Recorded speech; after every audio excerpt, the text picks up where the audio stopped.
दामोदर दास मोदी ईश्वर की शपथ लेता हूं कि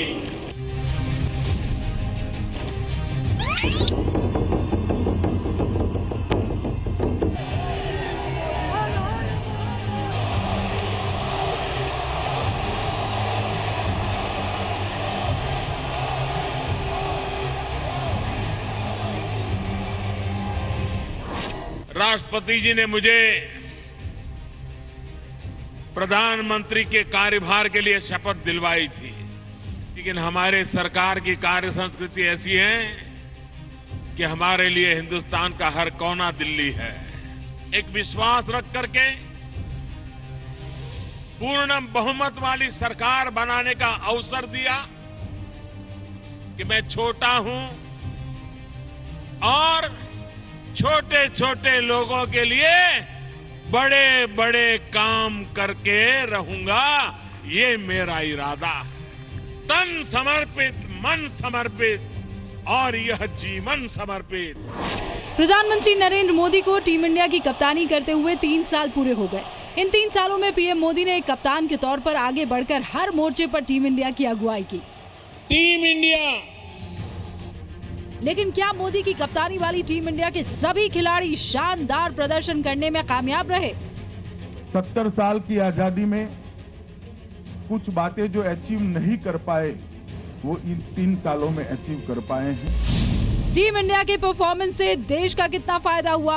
प्रधानमंत्री जी ने चुनाव के पहले जो मंत्र दिया था, सबका साथ सबके विकास का, वह साकार करके दिखाया है। कौन सा मैदान टीम इंडिया के लिए बैड लक लेकर आया? अंपायर यानी देश की जनता के स्कोर कार्ड में मोदी की टीम इंडिया को उसके 3 साल के प्रदर्शन पर कितना नंबर मिलेगा?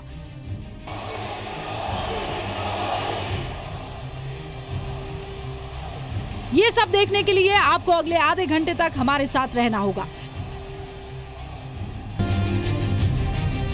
क्योंकि 2019 वर्ल्ड कप से पहले मोदी का ये चैंपियंस ट्रॉफी मुकाबला है।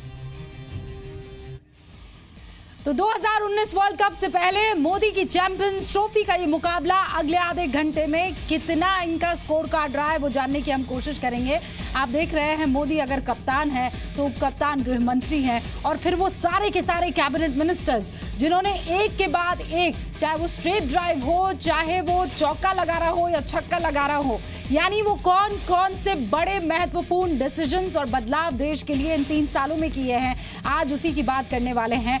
सिर्फ हम यहाँ पर जनता की तरफ से ही ये जो सोच रखते हैं कि क्या काम हुआ है हमारे लिए, ये बात सिर्फ जनता की तरफ से नहीं, एक्सपर्ट्स की तरफ से भी आपके सामने रखी जाएगी। तो चलिए शुरू करते हैं मोदी की टीम इंडिया का स्कोर कार्ड, क्योंकि हर एक स्टोरी के बाद, यानी हर एक वो काम और जो डिसीजन मोदी ने लिया है उसके बाद आपके सामने बकायदा यहाँ पर स्कोर कार्ड होगा। तो चलिए, एक तरफ क्रिकेट के मैदान में 2019 वर्ल्ड कप से पहले का सबसे बड़ा मुकाबला 4 जून को भारत और पाकिस्तान के बीच चैंपियंस ट्रॉफी में होगा, तो दूसरी ओर सियासत और सत्ता के मैदान में भी एक वर्ल्ड कप 2019 में खेला जाएगा, जिसमें टीम इंडिया की अगुवाई प्रधानमंत्री नरेंद्र मोदी करेंगे। आज पीएम मोदी की अगुवाई वाली टीम इंडिया के 3 साल पूरे हो गए हैं। 3 साल पहले आज ही के दिन नरेंद्र मोदी ने पीएम पद की शपथ ली थी। इन 3 सालों के दौरान किस मैदान में कितना चला मोदी का बल्ला, शुरू करते हैं। मोदी की टीम इंडिया वर्सेस नवाज का पाकिस्तान। मैदान क्रिकेट का हो या युद्ध का, मुकाबला अगर भारत पाकिस्तान का हो तो दुनिया थम जाती है। भारत पाकिस्तान की भिड़ंत को दुनिया की सबसे बड़ी और कड़ी भिड़ंत माना जाता है। इतिहास गवाह रहा है कि हर बड़े मुकाबले में हमेशा भारत पाकिस्तान पर भारी पड़ा है। बीते 3 साल से टीम इंडिया की कमान प्रधानमंत्री नरेंद्र मोदी के हाथ में है और पाकिस्तान के कप्तान नवाज शरीफ है। बैटलफील्ड में हर दिन मुकाबला हो रहा है।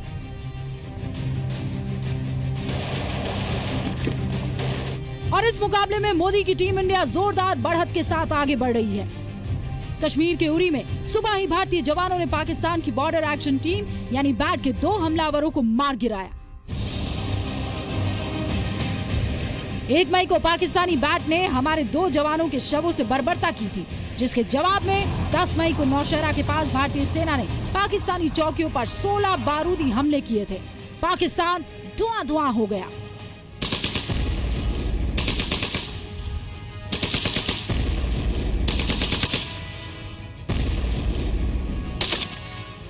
लेकिन पाकिस्तान के खिलाफ पीएम मोदी की अब तक की सबसे सर्वश्रेष्ठ पारी रही सर्जिकल स्ट्राइक।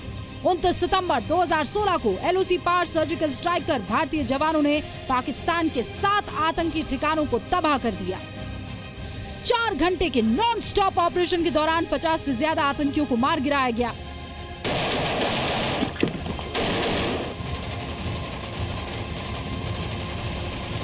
पूरे देश में हमारी सेना के पराक्रम की चर्चा हो रही है। पहले कभी हम इजराइल ने ऐसा किया सुनते थे, लेकिन देश ने देखा कि भारत की सेना भी किसी से कम नहीं है। सर्जिकल स्ट्राइक कर सेना के जवानों ने जो वीरता दिखाई और देश के प्रधानमंत्री ने जो पॉलिटिकल विल का परिचय दिया है, एक मजबूत इच्छा शक्ति वाले राष्ट्र के नाते प्रस्तापित करने में हमें सफलता मिली है। और अब देखिए जनता के नजरिए से मोदी की टीम इंडिया का स्कोर कार्ड। हमारे फौजी सैनिक जो जितने भी मारे गए जहाँ जो कोई भी हुआ, पहले तो उनको कोई आर्डर नहीं होता था गोली चलाने का। आज की डेट में वो अपनी तरफ से खुला आर्डर मिला हुआ है उनको। 100 में से 100 नंबर दूंगा सर। सर्जिकल स्ट्राइक के बारे में था, it is definitely very good plus point. उनको पता था कि एबिलिटी थी कि मैं कर सकता हूँ। आज तक जितने भी पीएम बने किसने किया नहीं थी। 100 of 100। Yeah, 95 because we are still looking forward for what next has to be done. तो चलिए अब स्कोर कार्ड दिखा दें आपको, यानी पिच पर किस तरीके की बल्लेबाजी की और मैच जीता या नहीं पाकिस्तान को लेकर, ये स्कोर कार्ड आपको बता देंगे। टीम इंडिया का स्कोर कार्ड पाकिस्तान के खिलाफ मोदी के प्रदर्शन पर जनता की तरफ से तैयार है, यानी 100 में से मिले हैं 95। 100 में से 95 लोग मानते हैं कि पाकिस्तान के खिलाफ मोदी का प्रदर्शन अब तक शानदार रहा है, लेकिन 5% अभी भी दूर है सेंचुरी से। वैसे पाकिस्तान के क्रिकेट में दुनिया को कई महान तेज गेंदबाज दिए हैं, ठीक उसके उलट पाकिस्तान ने दुनिया को कई खूंखार आतंकवादी भी दिए हैं। पाकिस्तान और आतंकवाद ये दोनों बॉलिंग पार्टनर्स की तरह दिखते हैं। पाकिस्तान के खिलाफ मोदी का प्रदर्शन हमने आपको दिखा दिया, अब आतंकवाद के खिलाफ मोदी के अब तक के प्रदर्शन पर आपको नजर डालनी चाहिए। आतंकवाद के खिलाफ मोदी की बैटिंग। वे अब समय न बिताएं कि जल्द से जल्द यूएन टेररिज्म के डेफिनेशन करे, प्रस्ताव उनके सामने पड़ा हुआ है। आतंकवाद गेंदबाजी में पाकिस्तान का ओपनिंग पार्टनर है, यही वजह है कि पीएम मोदी का बल्ला पाकिस्तान के साथ साथ आतंकवाद के खिलाफ भी आग उगल रहा है। अमीरात और भारत की तरफ से आतंकवाद के खिलाफ 2 टूक शब्दों में बिना लाग लपेट और किसी की परवाह किए बिना साफ साफ शब्दों में संकेत दे दिए गए। पीएम मोदी ने संयुक्त राष्ट्र से लेकर पूरी दुनिया में आतंकवाद के खिलाफ एकजुट होकर आक्रामक रवैया अपनाने का आह्वान किया। अमेरिका, ब्रिटेन समेत दुनिया के ज्यादातर देश भारत के साथ आए। आतंकवाद पर भारत की कोशिश का असर ये हुआ कि पाकिस्तान जिस आतंकी हाफिज सईद को हीरो मानता था, उसे वो आतंकवादी मानने पर मजबूर हुआ। हालांकि इस दौरान सीमा पार से और कश्मीर में आतंकी वारदात बढ़ी है। 2016 में घुसपैठ की 371 बार कोशिश हुई, इनमें से 119 बार आतंकी घुसपैठ करने में सफल रहे। 35 आतंकी मार गिराए गए। फरवरी 2017 तक घुसपैठ की 11 बार कोशिश हुई। साउथ कश्मीर में आतंकी घटनाएं बढ़ी है। पत्थरबाजी पर लगाम लगाने में भी मोदी सरकार नाकाम रही है। सरहदों पर वीर सैनिकों के सर काट दिए जाते हैं और वो 3 सालों का जश्न मनाते हैं। सच यह है दोस्तों कि देश की उम्मीदों पर सत्ता की भूख भारी है और भाजपा सरकार असलियत में हर मोर्चे पर हारी है। अब देखते हैं जनता के जरिए मोदी की टीम इंडिया का स्कोर कार्ड। आतंकवाद को तो लेकर काफी सख्त हुए हैं, ये मोदी सरकार इसमें काफी सख्त हुई है। सर 100 में से 100 नंबर देंगे। मोदी सरकार को 100 में से 90 नंबर देता हूँ। इनके 100 के लिए 100 ही नंबर है। 100 में 100, नो डाउट अबाउट इट। तो आतंकवाद के खिलाफ मोदी की टीम इंडिया का प्रदर्शन कैसा रहा, अब स्कोर कार्ड के जरिए आपको दिखाने की जरूरत है। स्कोर कार्ड जो आपके सामने है वो ये कह रहा है कि 100 में से 90 स्कोर जनता ने प्रधानमंत्री नरेंद्र मोदी को दिए हैं। पाकिस्तान और आतंकवाद की हमने बात कर ली। अब इसके खिलाफ प्रधानमंत्री नरेंद्र मोदी ने पुल हुक जैसे जो शॉट्स है वो मारे, तो देश में काले धन के खिलाफ स्विच हिट मारकर दुनिया को हैरान कर दिया। देखिए, काले धन के खिलाफ मोदी का स्विच हिट। पहले और दूसरे साल में मोदी पिच पर जमने की कोशिश करते रहे, जबकि तीसरे साल में उन्होंने ताबड़तोड़ बल्लेबाजी करनी शुरू की। पीएम बनने के बाद पहला फैसला मोदी ने काले धन पर एसआईटी बनाने का किया था, जबकि 8 नवंबर 2016 को पीएम ने नोटबंदी का ऐलान करके काले धन और भ्रष्टाचार के खिलाफ सबसे दमदार पारी खेली। मैं देश की जनता को वादा करके आया हूं और उस वादे को मैं पूरी तरह निभाऊंगा। भाइयों बहनों, एक वक्त था जब देश में काले धन का ही कोहरम मचा हुआ था। 9 नवंबर 2016 से 500 और 1000 रुपए के पुराने नोट बंद कर दिए गए। 500 और 2000 के नए नोट लॉन्च किए गए। नोटबंदी की वजह से सैकड़ों करोड़ों के जाली नोट बर्बाद हो गए। करदाताओं की संख्या में 30% का इजाफा हुआ। टैक्स चोरी के आरोप में 18 लाख लोगों को नोटिस पहुंचा। बेनामी संपत्ति पर भी सर्जिकल स्ट्राइक की तैयारी शुरू हो चुकी है। बेनामी संपत्ति के खिलाफ नया और बेहद सख्त कानून लागू हो चुका है, लेकिन नोटबंदी की तरह बेनामी संपत्ति पर देशव्यापी अभियान छिड़ने में अभी भी देर है। काले धन के खिलाफ मोदी की टीम इंडिया का प्रदर्शन कैसा रहा, जनता से जानते हैं।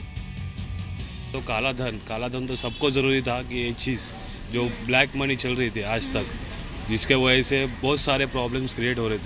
100/100 कि भाई जो नोटबंदी का ठीक है, थोड़ी बहुत समस्याएं तो आती हैं जिससे सुधार के लिए, लेकिन बहुत अच्छा काम कर रहे हैं, ऐसी कोई दिक्कत नहीं है। मैं तो 10 में से 10 दूंगा। मोदी जी ने जो स्टेप उठाया है ब्लैक डिमोनेटाइजेशन के लिए बहुत अच्छा था, क्योंकि सब ब्लैक मनी जो था वो इंडिया से बाहर चला गया है। जो हुआ है उसके बेसिस पे लाइक 75 to 80 बिकॉज। तो काले धन के खिलाफ प्रधानमंत्री नरेंद्र मोदी की टीम के प्रदर्शन को स्कोर के तौर पर आपके सामने रखने का वक्त आ गया है। स्कोर कार्ड क्या कहता है ये देखिए। 100 में से 80 मिले हैं काले धन के खिलाफ अपने एक्शन को लेकर मोदी की टीम इंडिया को। 100 में से 80 जनता ने दिए हैं। अब जो है विदेश नीति, ये मैच भी बहुत टेढ़ा मैच है। बड़ा सवाल यह है कि विदेशी जमीन पर मोदी का प्रदर्शन कैसा रहा। क्या चीन की चाल का जवाब भारत ढूंढ पाया? क्या एनएसजी में भारत की एंट्री पर चीन का वीटो हमेशा भारी पड़ेगा? लेकिन श्रीलंका के दौरे से प्रधानमंत्री मोदी ने चीन की एक चाल को तो फेल कर ही दिया। देखिए,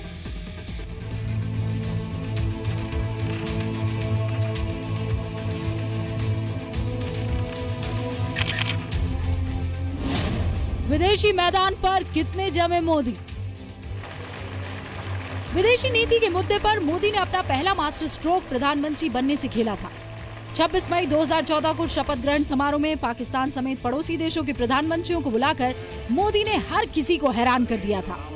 मोदी का ये पावर प्ले डिप्लोमेसी में सेंचुरी से कम नहीं था। मोदी ने अमेरिका के साथ रिश्तों की डोर और पक्की की। अमेरिका गए, फिर ओबामा भारत आए। ऐसा पहली बार हुआ कि अमेरिकी राष्ट्रपति गणतंत्र दिवस की परेड में मुख्य अतिथि बने। यहाँ रहने वाला हर व्यक्ति कितने ही सालों से अमेरिका में बसा हो, अब उसको भी लगने लगा है एक पैर तो हिंदुस्तान में रखना ही चाहिए। मोदी ने चीन की चालबाजियों का ऐसा जवाब दिया कि ड्रैगन की बोलती बंद हो गई। 28 साल में पहली बार ऐसा हुआ कि कोई भारतीय प्रधानमंत्री द्विपक्षीय यात्रा पर श्रीलंका गया। असर ये हुआ कि श्रीलंका ने चीन की पनडुब्बी को रोकने के लिए जगह देने से इनकार कर दिया। विश्व के सामने एक ताकतवर के रूप में प्रस्तुत होने का समय आ गया है और हमने दुनिया के सामने सर ऊंचा कर करके, आंख में आंख मिला करके, सीना तान करके भारत के 125 करोड़ नागरिकों के सामर्थ्य को प्रकट करने की ताकत रखनी चाहिए और उसको एक एजेंडा के रूप में आगे बढ़ाना चाहिए। स्पेस डिप्लोमेसी के जरिए भी पीएम मोदी ने भारत को नई ऊंचाइयां देने का काम किया। पाकिस्तान पीछे हट गया। लेकिन GSAT-9 के लॉन्च के जरिए मोदी ने पाकिस्तान को छोड़कर बाकी पड़ोसियों को अपने साथ कर लिया। यमन में गृह युद्ध की स्थिति के बीच हजारों यात्रियों के रेस्क्यू के लिए एक अच्छी स्ट्रैटेजी तैयार की। यमन से 4,741 भारतीय और 48 देशों के 1,947 विदेशी नागरिकों को मोदी सरकार ने सुरक्षित निकाला। मिशन यमन के बाद सूडान में भी ऐसा ही ऑपरेशन कामयाब रहा। लेकिन NSG सदस्यता हासिल करने की कोशिशों को चीन की वजह से अब तक कामयाबी नहीं मिल पाई है। अब देखते हैं जनता के नजरिए से विदेश नीति पर मोदी सरकार का स्कोर कार्ड। 100 में से अभी तक तो थोड़े ही साल हुए हैं, तो I don't know, may be 70। अभी तक जो हुआ है उसके बेसिस पे लाइक 75 to 80, बिकॉज हम यंगस्टर्स बहुत ज़्यादा और एक्सपेक्ट कर रहे हैं उनसे। 99। आप कुछ उम्मीद कर रहे हैं उनसे? हाँ, अच्छे दिनों की उम्मीद कर रहे हैं। 90 या because you expecting more, correct. तो यानी कुल मिलाकर विदेश नीति के मोर्चे पर मोदी सरकार का स्कोर कार्ड क्या है वो आपको बताने का वक्त आ गया है। 100 में से जनता ने उनको दिए हैं विदेश नीति पर 80 मार्क्स। चलिए अब आगे बढ़ते हैं। मोदी सरकार पहले दिन से ये कहती रही है कि उसकी जो प्रायोरिटी है, प्राथमिकता है, वो देश का आम आदमी है। आम और खास में एक फर्क को खत्म करने के लिए मोदी सरकार ने इस साल 2 बड़े कदम किए। पहला, लाल बत्ती खत्म करने का फैसला, और दूसरा, हवाई चप्पल वाले को हवाई जहाज में बैठाने की तैयारी करना। देखिए,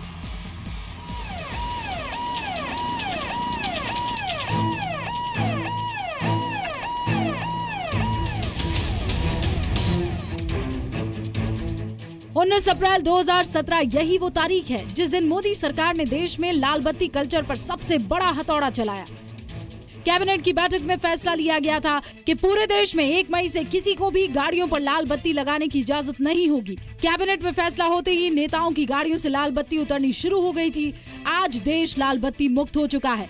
सड़कों पर आम और खास के बीच फर्क करने वाला रेड अलर्ट अब इतिहास हो चुका है। UDAN यानी उड़े देश का आम नागरिक, इस स्कीम के जरिए पीएम मोदी ने यह तय किया कि अब हवाई चप्पल पहनने वाला भी हवाई जहाज में बैठेगा।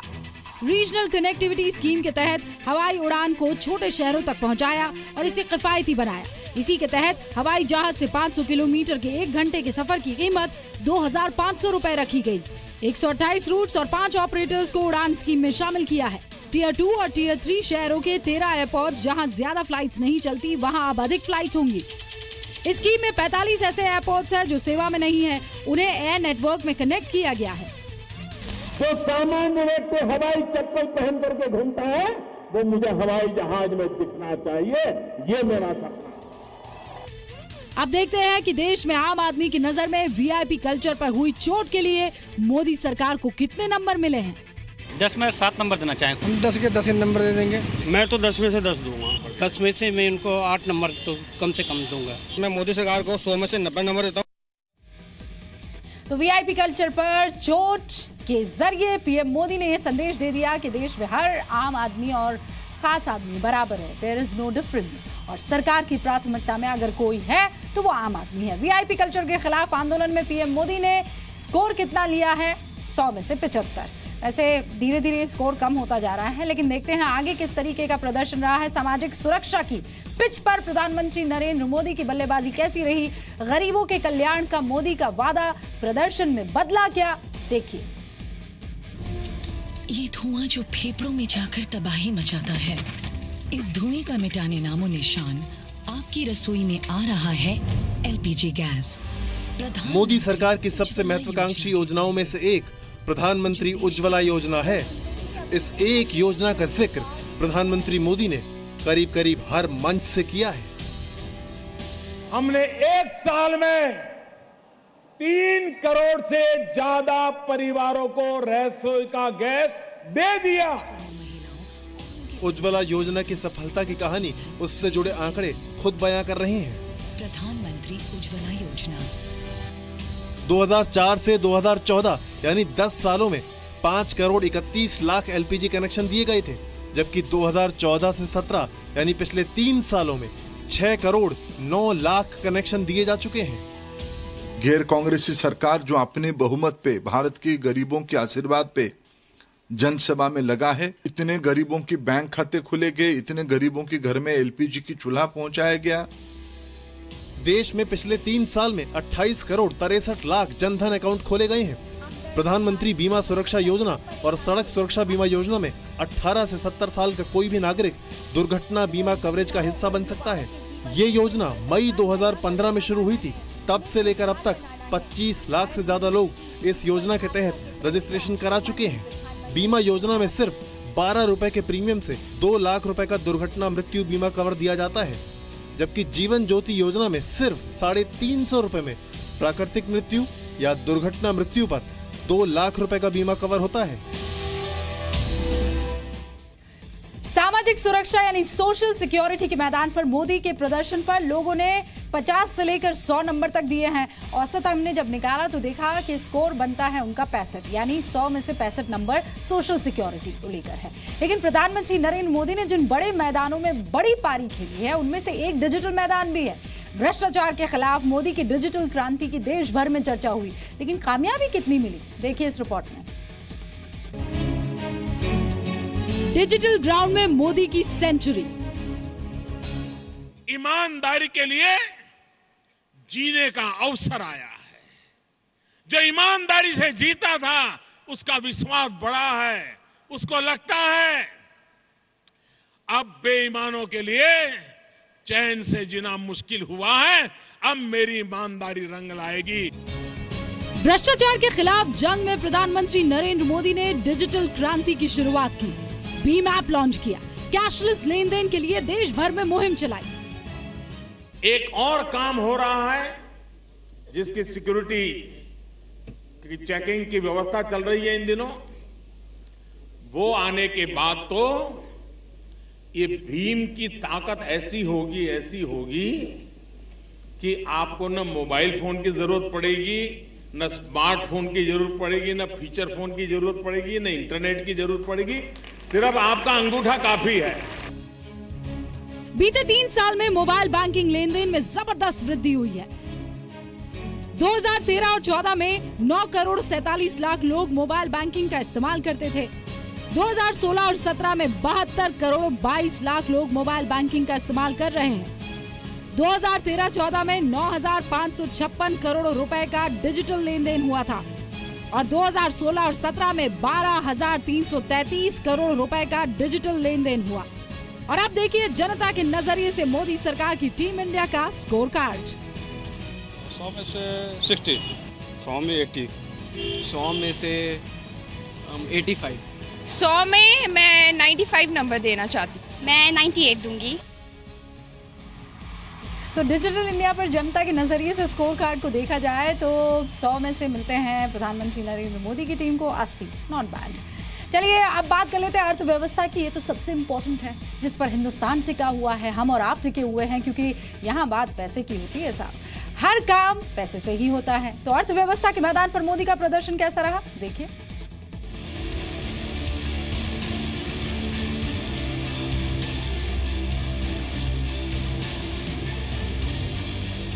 भाइयों बहनों, 3 साल, एक दिन ऐसा नहीं है जब कोई नया इनिशिएटिव न लिया हो। कोई ऐसा क्षेत्र नहीं है जहां नई पहल न की हो। कथा इतनी लंबी है कि मैं महीनों तक इस सरकार के नए नए कदमों की बातें आपको बता सकता हूं, लेकिन मैंने आज इन सारी प्रक्रियाओं के पीछे हमारी सोच क्या है, हम किस दिशा में सोचते हैं और कहां जाना चाहते हैं, इसका एक छोटी सी झलक आपके सामने प्रस्तुत करने का प्रयास किया है। अर्थव्यवस्था के मैदान में मोदी की टीम इंडिया की सबसे बड़ी जीत है जीएसटी। 1 जुलाई से मोदी सरकार की अगुवाई में देश भर में जीएसटी लागू होगा। जीएसटी का मतलब है एक देश, एक वस्तु, एक टैक्स। जीएसटी के लिए मोदी की टीम के अहम खिलाड़ी वित्त मंत्री अरुण जेटली को सभी विपक्षी दलों को मनाने में 3 साल लग गए। एफडीआई के मामले में बात करें तो 2013-2014 में एफडीआई की आमद $16 अरब थी, जो कि 2015-2016 में बढ़कर $56 अरब हो गई। देखिए, अर्थव्यवस्था को सुधारने के लिए जिस तरह से जीएसटी को लाने का प्रयास किया है, निश्चित रूप से एक सराहनीय कदम है। लेकिन अभी तक जितनी भी ग्रोथ इंडिया में हम देख रहे हैं वो जॉबलेस ग्रोथ देख रहे हैं। जिस तरह से आम आदमी को और यूथ को, खासकर जो हमारा डिविडेंड हमेशा मोदी साहब कहते रहे हैं कि युवा शक्ति इस देश की सबसे बड़ी शक्ति है, उसको जितना रोजगार की उम्मीद थी वो उस हिसाब से नहीं मिले हैं। मोदी सरकार में हालांकि रोजगार के अवसर कम हुए। पीएम मोदी ने हर साल 1 करोड़ नौकरियां देने का वादा किया था। लेकिन 2015-2016 के दौरान 8 क्षेत्रों में सिर्फ 1,35,000 रोजगार ही दे सके। रोजगार पैदा करने के लिहाज से startup India, skill India, make in India जैसी अहम योजनाएं जरूर चल रही हैं, लेकिन बावजूद इसके नौकरी नहीं मिल रही। रोजगार की चैलेंज इंडिया में रहेगी। रोजगार की चैलेंज इसलिए रहेगी कि रोजगार का जो ढांचा है वो ही बदल रहा है। ऑटोमेटिक मशीनें आ रही हैं, लोग ज़्यादा हैं, तो मैं कहूँगा कि सबसे रोजगार में कोशिश बिल्कुल करी है मोदी गवर्नमेंट ने, पर इतना असर अभी नजर नहीं आया। अभी 2 साल और हैं, देखना पड़ेगा।